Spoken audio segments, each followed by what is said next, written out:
Welcome to the Deep Dive. We grab a stack of sources, dig right in, and pull out the essential stuff, the surprising insights, so you can get well-informed fast. That's the idea. Today, we're really plunging into something quite profound, but also, I think, surprisingly practical. Chapter 10 of the Bhagavad Gita, Vibhuti Yoga. Exploring the opulence of the absolute. Absolutely. And we've got, a good mix here, excerpts, commentaries, summaries, all trying to help us wrap our heads around this one really powerful chapter. Right. And our mission, yours and mine and yours listening, is to unpack it all. What does Krishna actually mean by his opulences, his vibhuti? Mm-hmm. And why does Arjuna even ask? I mean, he's right there talking to Krishna. Seems a bit odd, maybe. It does on the surface, yeah. And ultimately, what's this telling us about, seeing the divine in the everyday and how that connects to knowledge, to liberation? It's about finding those key takeaways, cutting through some of the complexity. Think of it as your shortcut to getting really clued into this specific topic. Okay, let's jump right in. This core idea, Krishna's opulences, the vibhutis. Yeah. What exactly are we talking about here based on the sources? Well, they're described as specific manifestations, maybe exemplary representations of the divine within the world. Okay, so not that God is just these things, but his power or glory is especially visible there. Exactly. That's a good way to put it. His power, glory, essence. It's concentrated or particularly evident in these specific things or beings. Like bright spots in creation. Kind of, yeah. And it's interesting, the sources note that while Krishna was physically on Earth, he actually showed all 6 of his traditional opulences. Strength, fame, wealth, knowledge, beauty, renunciation. So it's not purely abstract. There's a link to his actual presence. Right. It connects the idea to his tangible appearance, makes it a bit more grounded. Which, brings us straight to Arjuna's question. He's talking to Krishna. He accepts him as the ultimate source. So why ask for a list? Why these worldly examples? It is a bit of a paradox, isn't it? One commentary we looked at had this great analogy. It's like asking for a photo of someone who's standing right there in front of you. Huh. Okay, yeah, that highlights the strangeness perfectly. But the sources explain it quite beautifully, I think. Arjuna gets that Krishna is infinite, the source of it all. But for someone living in the world, right, engaged in action, dealing with everyday stuff. Constantly bombarded by the temperament. Exactly. The infinite can be hard to hold on to mentally.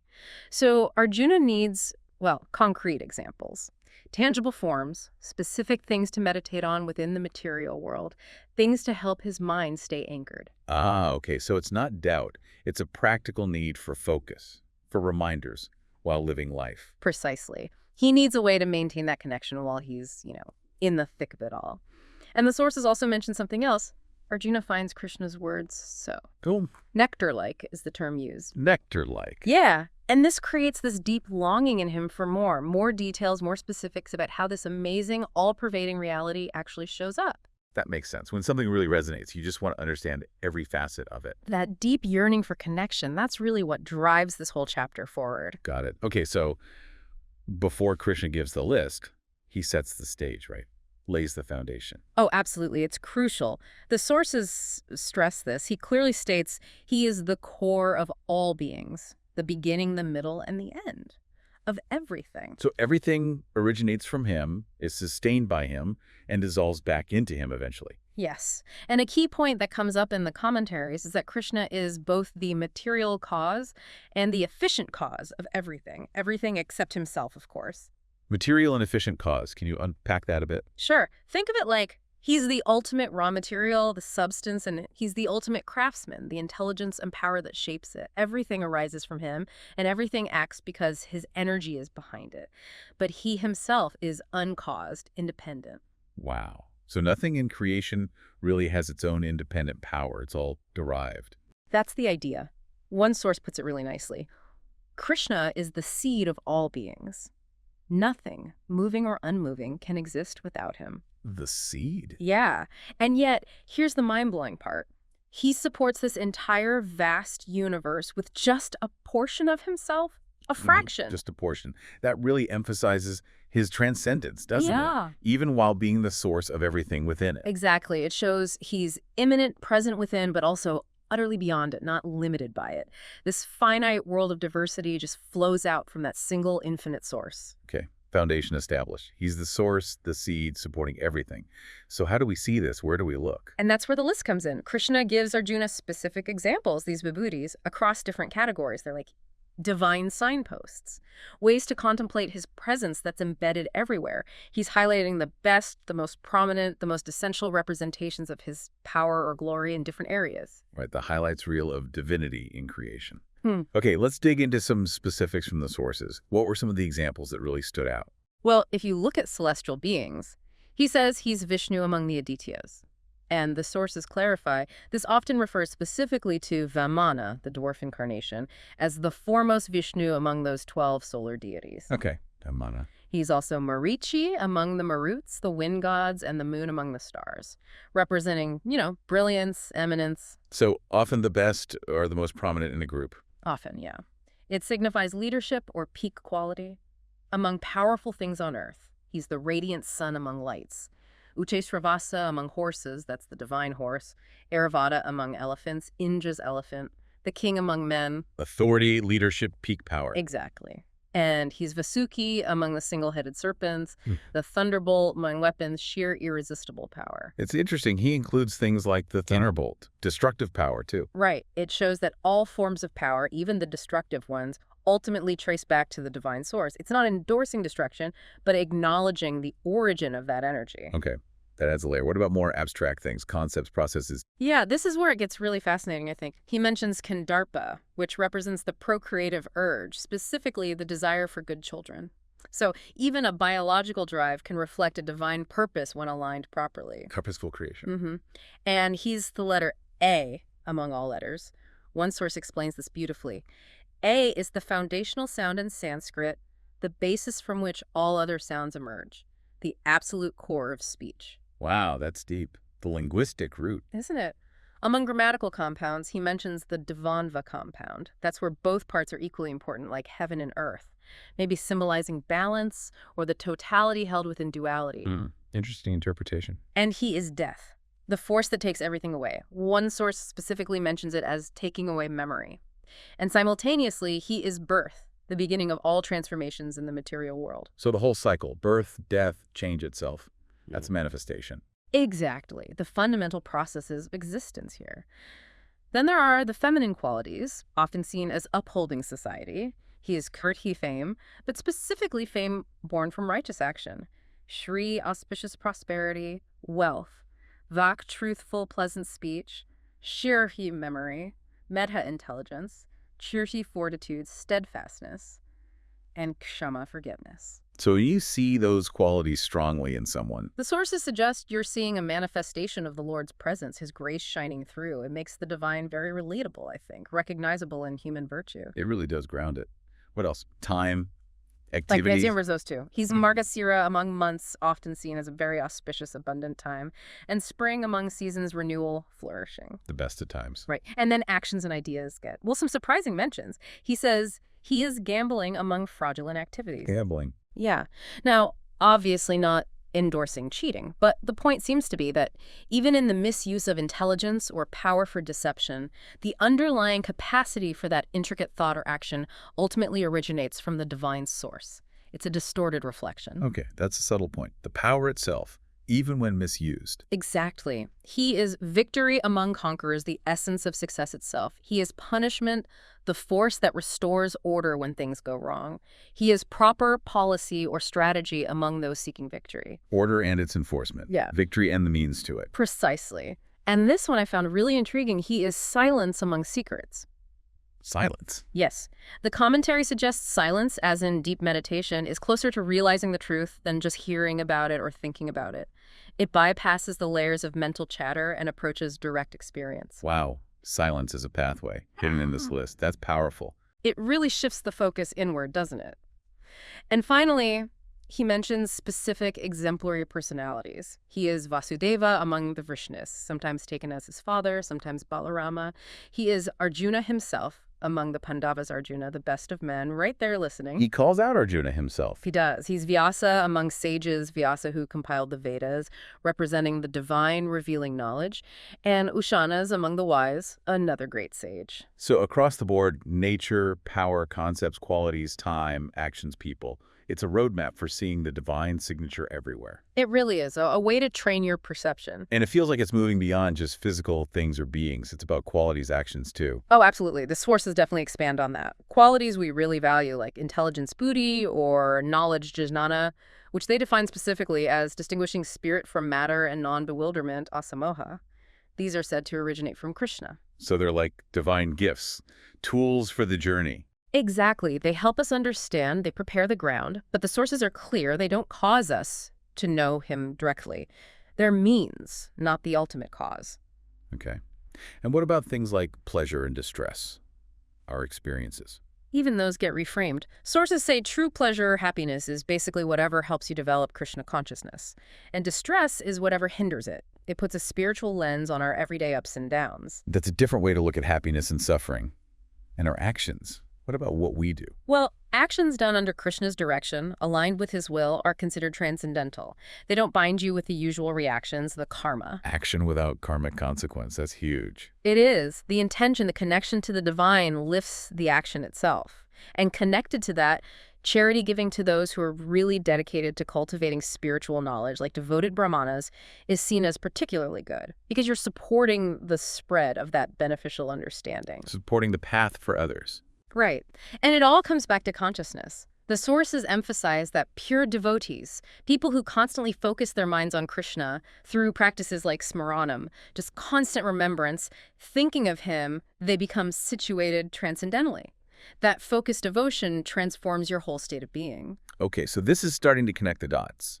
The opulences aren't just things to notice, they're tied into the actual path, the practice.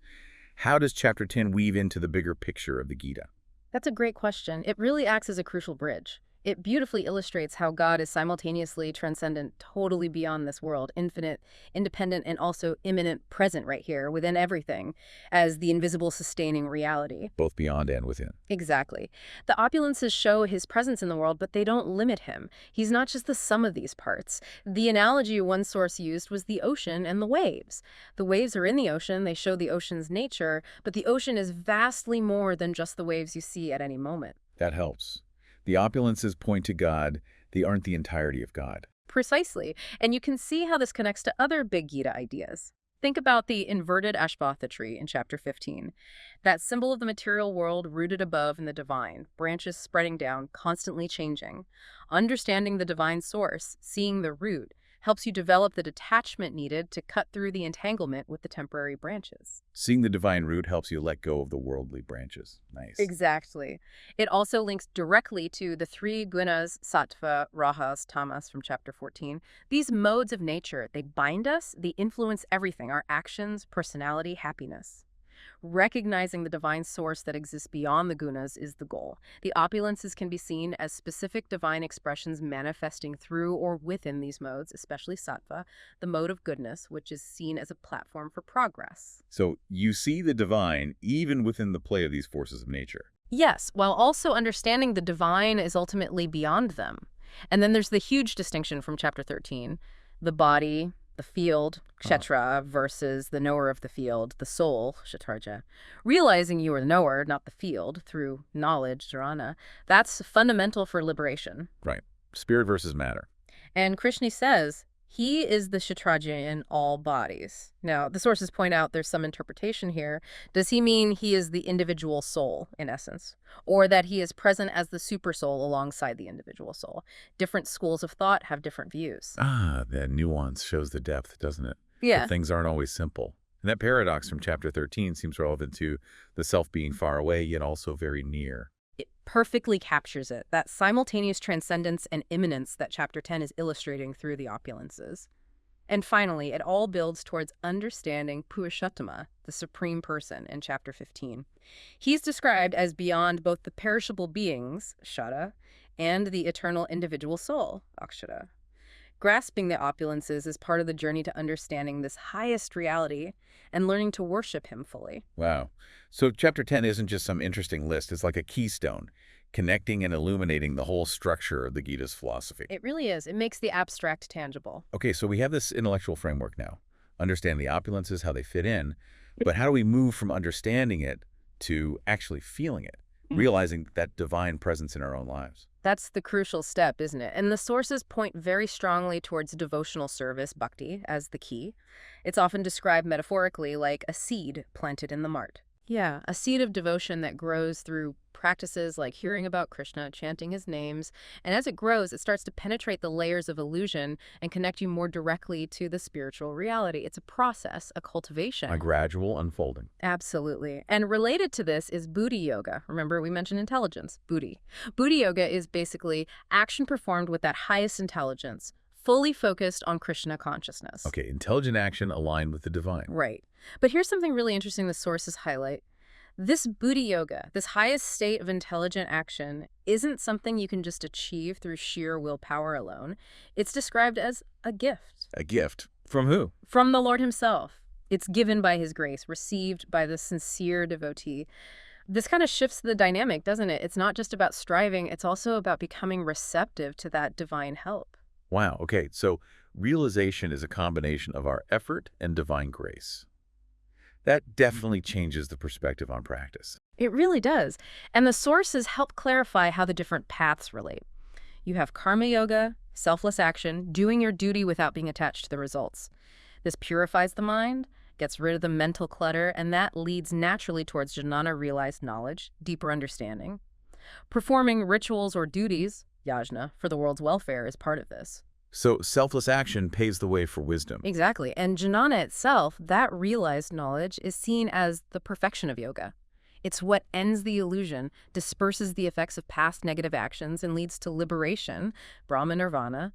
And you gain this knowledge through humility, asking questions, serving those who possess the knowledge. Okay, so action leads to, knowledge leads to liberation. Where does bhakti, devotion, fit in that sequence? Is it separate? Well, bhakti is often presented as the most direct route, and importantly, maybe the easiest route for many people in this age. The sources explicitly say devotion is very joyful and very easy to perform, compared to, say, the really rigorous path of purely intellectual realization or extreme asceticism. Easier and joyful. That sounds appealing. Doesn't it? And what's fascinating is that if you look at the descriptions in the Gita of a true devotee and a deep meditator, a dhyana yogin, they often sound very similar. They share core qualities. Detachment from results, inner peace, treating everyone equally. So the inner state achieved can look similar, even if the primary path seems different. Yes. And some interpretations, like one source attributes to the philosopher Shankara, even suggest that devotion to Krishna is ultimately a powerful way of dedicating oneself to realizing the true self within. Ah, so the paths might converge, or at least deeply complement each other. They definitely seem to inform and support each other. And here's a really encouraging point that comes up repeatedly. Even if you try spiritual practices and you don't reach the final goal in this lifetime, maybe you fall short. None of that effort is ever wasted. Never lost. Never. The progress carries over. It creates a better starting point for your next life. So spiritual growth is seen as this cumulative, gradual journey across lifetimes. You just keep building. That takes a lot of pressure off. It's not an all-or-nothing thing in one go. Exactly. It's incredibly reassuring. And one more point here. The sources say that a sincere devotee, someone who is genuinely trying, even if they don't have vast knowledge of scriptures or maybe don't have a formal teacher, a guru, they are helped directly by Krishna from within their own heart. Help from within. Yes. Sincerity and devotion themselves attract that divine guidance. It really emphasizes the personal relationship, the inner connection. It's not just about external learning or rituals then. It highlights the divine presence as an active inner guide, too. And maybe the most, dramatic illustration of all these ideas we've been talking about, God's nature, his presence, his power, as discussed in chapter 7, 9, and this one, chapter 10, is the Vishvarupa, right? The universal form. Oh, absolutely. That happens in chapter 11. It's like Krishna gives Arjuna a direct, overwhelming visual confirmation of the philosophical truths he's been explaining, seeing the opulences manifest everywhere, all at once. And Arjuna's reaction. It's pretty intense, as the sources describe it. Yeah. Intense is putting it mildly. It's described as this incredible mix of profound awe, sheer amazement, but also terror. He's completely overwhelmed by the scale, the power, the consuming nature of it all. Understandable. And he asks Krishna to go back to his normal form. Yes. Eventually, he pleads with Krishna to return to his more familiar, gentle, two-armed human form. The universal form was just too much to bear for long. And the sources are very specific about how Arjuna was even able to see that form in the first place? They are. It's stated very clearly, multiple times. Only through bhakti, through pure, unalloyed devotional service, can someone gain the vision of that form or truly know the divine in his ultimate reality. It's not something you can achieve just through studying the Vedas or performing austerities or giving charity alone. So devotion bhakti is presented as the essential key, the thing that unlocks not just the understanding, but that ultimate direct experience. According to these sources, yes, bhakti is consistently presented as the essential means to that highest realization. Okay, so as we bring this deep dive towards a close, Yeah. what's the main takeaway? If someone remembers just one thing about Bhagavad Gita chapter 10 after listening, what should it be? I think the core insight is that Chapter 10 gives us this incredibly profound yet practical framework. It teaches us how to recognize the infinite divine presence that's actually embedded within the finite world all around us. Finding the infinite in the finite. Exactly. Looking beyond the surface, seeing those glimmers of the absolute in the best, the most powerful, the most essential parts of creation, even within our own good qualities, our own positive actions. By listing his opulences, Krishna is essentially giving us, well, focus points, tangible things to help train our minds to see him everywhere, and through that seeing, to cultivate devotion. It's like he's giving us a new pair of glasses, a new lens to perceive reality differently, finding the extraordinary within the ordinary. That's a perfect way to put it. And thinking back to Arjuna's initial question, asking for the list when God is right there, it wasn't some weird oversight. It was a reflection of a very real, very human need for practical, tangible connection points. It shows the divine isn't just some abstract concept far away. It's woven right into the fabric of the existence we live every single day. It connects the highest philosophy to our actual lived experience. It truly does. It bridges that gap. So here's something maybe for you, the listener, to think about as you go about your day, building on everything we've talked about. How might it change things if you consciously started looking for these opulences, these points where the divine presence seems especially bright? How does recognizing the divine source behind things, maybe the intelligence that helps you solve a problem, or the compassion you see in someone else, the sheer power of nature, or even just a quiet moment of inner clarity, how might recognizing the source influence how you interact with the world, how you approach your own efforts, your own inner state? That could be quite transformative. And maybe consider what seed of spiritual practice, whether it feels more like selfless action, karma, or seeking knowledge, jnana, or cultivating devotion, bhakti, what feels most natural for you to tend to right now. And how might that practice intertwine with this idea of seeing the divine reflected in your daily life? Those are powerful questions for some personal reflection, definitely. Well, thanks for joining us for this deep dive into Chapter 10. We really hope you feel a bit more well-informed and maybe, just maybe, inspired to look at the world around you through a slightly different, perhaps more expansive lens today.